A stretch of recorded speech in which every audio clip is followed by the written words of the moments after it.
Olá, alunos, sejam bem-vindos a mais uma aula da nossa disciplina Sistematização da Assistência de Enfermagem. Hoje vamos dar continuidade naquelas fases do processo de enfermagem. Vamos lá?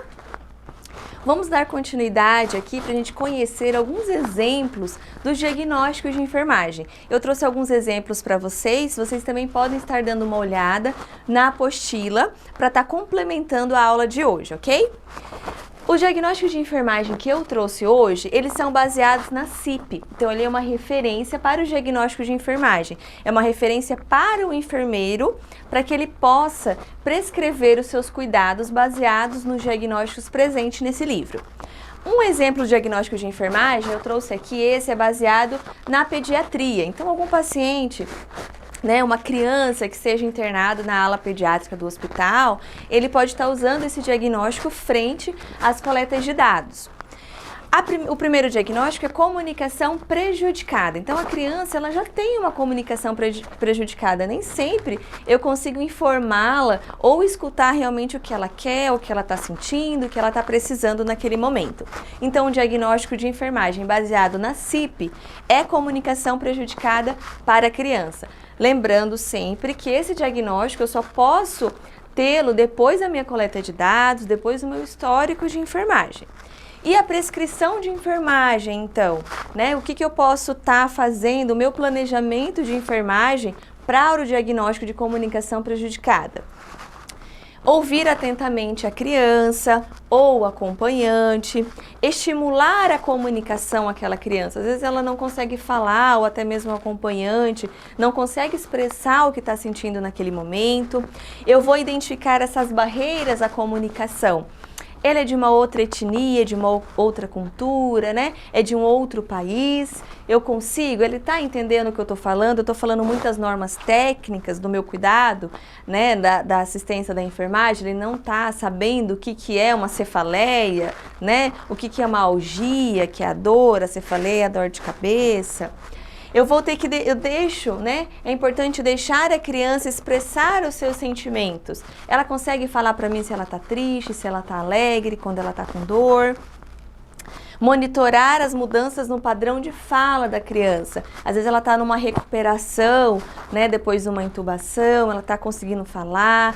O resultado da assistência da fono com relação a essa fala do meu paciente. O nível de orientação, Às vezes ela tem desmaios, ela consegue saber onde ela está, Quem é a mãe, quem é o pai. E proporcionar métodos alternativos de comunicação. Eu posso pedir para a criança desenhar, cantar o que ela está sentindo, Apontar numa carinha, a gente tem aquela escala de dor, que tem algumas carinhas, Quando está com mais dor, com menos dor, eu posso pedir para ela apontar em relação a isso. Eu vou estimular outros meios de comunicação à criança. Outro diagnóstico de enfermagem que pode ser utilizado na pediatria, com base na coleta de dados, no histórico, de enfermagem daquele paciente, é a convulsão. Então, uma criança com convulsão, eu vou prescrever alguns cuidados, eu vou planejar alguns cuidados para essa criança com convulsão. Eu vou colocar a criança em decúbito lateral para eu facilitar, a drenagem da saliva ou de qualquer outra secreção que possa acumular na hora da convulsão. Eu vou observar e registrar esses sinais e sintomas da crise convulsiva, o que a criança apresenta, Eu como enfermeiro, ou posso delegar ao técnico de enfermagem, o auxiliar que vai estar prestando cuidado também. Importante aspirar essas secreções que ficam na cavidade oral. Eu vou afastar objetos que possam machucar a criança, Às vezes se ela está na cama, no leito, ou ela está no banheiro, Como é que eu vou orientar o espaço também? Às vezes eu faço uma visita domiciliar e a criança tem convulsão, então eu posso prescrever esses cuidados à mãe, a afastar os objetos durante a convulsão, quando a criança tem esses episódios, de convulsão. Higienizar a criança se ocorrer a liberação do esfíncter. Então, muitas vezes na crise convulsiva, a criança pode urinar na roupa. Então, orienta a mãe a fazer essa higienização, ou ao técnico auxiliar de enfermagem, né, que está ali prestando um cuidado, ou até mesmo enfermeiro. Proteger sempre a cabeça da criança para que ela não bata, né, em qualquer outro objeto. Pode ser necessário colocar um travesseiro na cabeceira se ela estiver na cama. Então, são alguns cuidados que podem estar facilitando e qualificando a minha assistência ao paciente para que ele tenha uma melhora. Outros diagnósticos de enfermagem, também baseados na CIP, é deglutição prejudicada. Também pode ser em relação à criança, ou ao adulto, ou ao idoso, né? Deglutição prejudicada pode ser utilizada em qualquer faixa etária. Orientar a criança, ou o adulto, ou o idoso, né, a mastigar bem os alimentos antes, né? Para às vezes ela tem uma dificuldade de engolir os alimentos mais sólidos, aqueles alimentos maiores. Então tem que mastigar bem. Manter um ambiente tranquilo, às vezes não consegue comer por conta do barulho, a agitação, então um ambiente mais tranquilo, mais favorável àquela alimentação. Observar se a criança tem aquele regurgitamento, né, principalmente às vezes no aleitamento materno, ou às vezes depois de deglutir algum alimento mais sólido ou mais líquido. Observar isso e anotar, importante. E observar a deglutição e esvaziamento da boca. Então, depois que ela engoliu, será que ela engoliu totalmente, né? Ou escondeu embaixo da língua, nas bochechas? Isso é importante. Às vezes, o estado nutricional dela está prejudicado por conta que ela não consegue engolir, ela não come direito. Tanto a criança como o idoso ou outros jovens também, tá? A febre é um diagnóstico de enfermagem, baseado no histórico de enfermagem, nas suas coletas de dados por conta dos sinais vitais, e é baseado na CIP, no livro da CIP. Então, quando eu tenho um paciente meu com febre, o que eu posso fazer para minimizar aquela febre, além, né, dos medicamentos que estão prescritos pelo médico? Eu, como enfermeira, quais são os cuidados que eu posso prescrever para que o técnico de enfermagem, o auxiliar e até mesmo eu, como enfermeira, posso prestar àquele meu paciente? Arejar bem o ambiente, né? Então deixar o ambiente bem arejado, não ficar abafado, escuro, isolado. Incentivar a ingestão de líquidos, é importante, né? Para febre.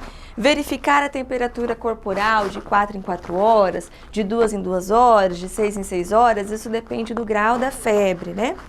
Remover o excesso de roupas, principalmente em bebês, né? Em crianças. Então, às vezes, quando a gente está com febre, a gente fica com frio, com aqueles calafrios, a gente coloca muita roupa. Então, isso também pode interferir na temperatura corporal. Então, tirar esse excesso de roupa da criança, do adulto, do idoso. Promover o conforto ao meu paciente. Monitorar a ingestão e eliminação de líquidos. Então, tá tomando líquido? Tá fazendo xixi? Como é que tá a urina do meu paciente, né? Tem tudo isso, também eu tenho que monitorar. Observar as reações de desorientação ou convulsão. Depende do grau, né, da temperatura da febre, tem paciente que convulsiona quando a febre está muito alta, né, a temperatura está muito alta. Isso tudo é importante. São alguns cuidados frente ao paciente que tem o diagnóstico de enfermagem como febre. Vamos ver alguns exemplos agora de diagnóstico baseado na Nanda, no livro de Nanda. Um diagnóstico pode ser a integridade da pele prejudicada, caracterizada pelas reações eritematosas e descamativas úmidas, relacionado à radioterapia. Então, isso pode ser utilizado a um paciente oncológico. Quais são os cuidados que eu posso prescrever para aquele meu paciente, né?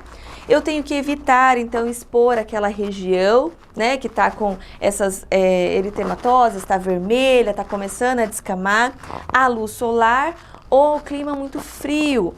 Evitar roupas apertadas naquela região dessas reações, usar roupas de algodão mais frouxas, né?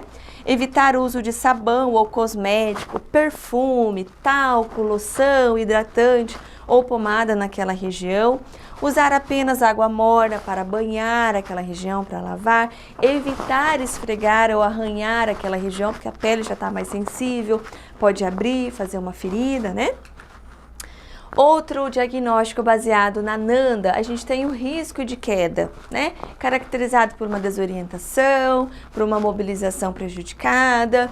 As prescrições, eu posso orientar o paciente ou o meu acompanhante sobre esse risco de queda, né? Ao descer da cama, tem que orientar, usar a escadinha, evitar os tapetes, principalmente na casa dos idosos, isso também é um risco para queda. No hospital, se eu tiver como colocar a pulseira de identificação no meu paciente sobre o risco de queda, travar as rodas da maca ou da cadeira durante essa transferência do meu paciente para uma outra maca ou para cadeiras de rodas, manter as grades do leito elevadas para a proteção desse meu paciente, né? E sempre manter a cama numa altura também adequada, não muito alta, para prevenir essas quedas do meu paciente durante a internação ou no seu domicílio também. Fase 4, que é a implementação da assistência de enfermagem.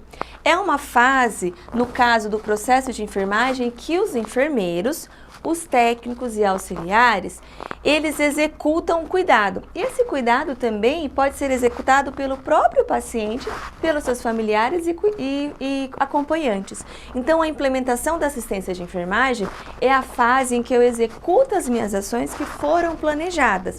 Podem ser executadas pelo paciente, pelo seu familiar, pelo acompanhante, né, que está ali naquele momento, pelo enfermeiro também. Então, todos da equipe fazem parte dessa fase da implementação da assistência de enfermagem, que são as ações que eu vou prestar ao meu paciente que foram planejadas, que é na etapa do planejamento de enfermagem, elas foram determinadas por essa etapa. Então, todos da equipe fazem parte da fase 4, que é a implementação da assistência de enfermagem. A fase 5 é a avaliação e evolução da assistência de enfermagem. Então, depois que eu fiz o levantamento de dados, fiz o diagnóstico, prescrevi meus cuidados no planejamento, né, das ações de enfermagem, fiz as ações através da implementação da assistência, eu vou avaliar esses meus cuidados. Se meu paciente teve um resultado positivo ou negativo, e quais são as outras ações que eu posso tomar para que tenha uma melhora, né?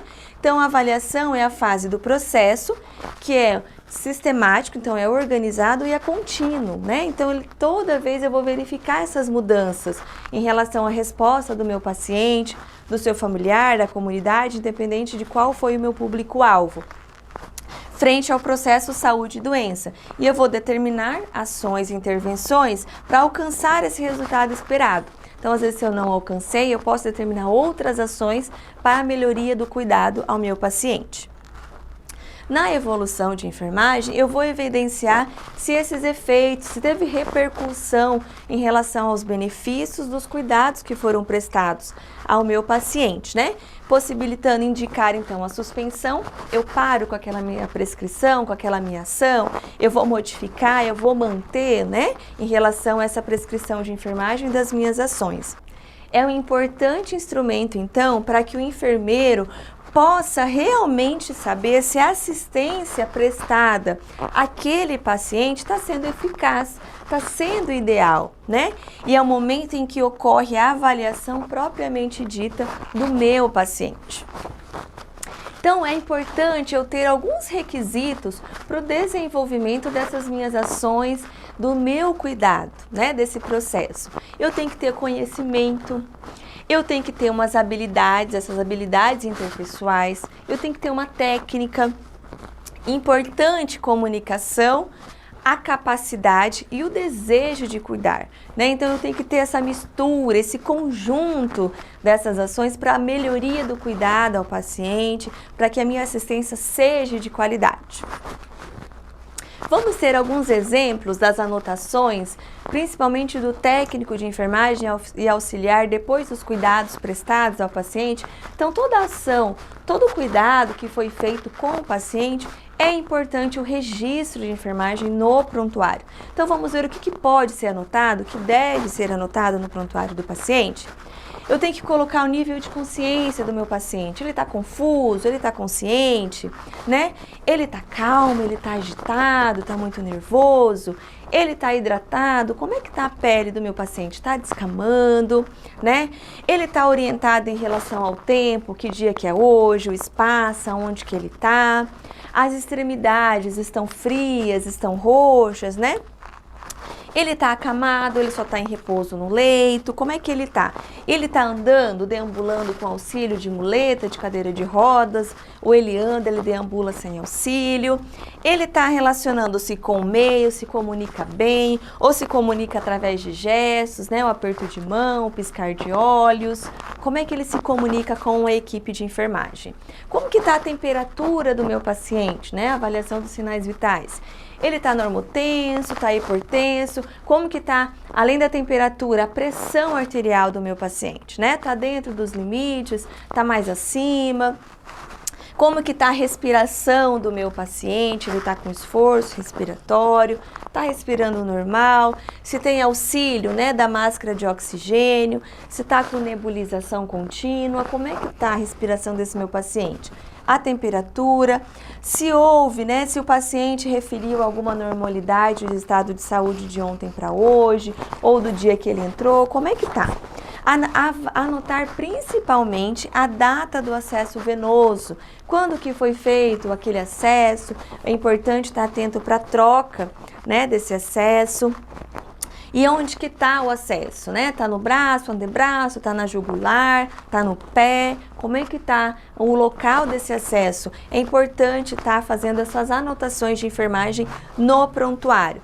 Se o paciente está com sonda, né? Se ele recusou a dieta, se ele comeu tudo a dieta, se ele aceitou, né?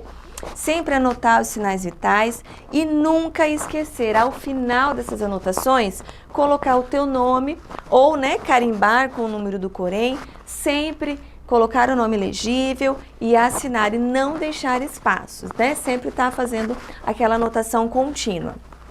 Estar atento a essas anotações, não se esqueçam que é muito importante as anotações do cuidado no prontuário do paciente.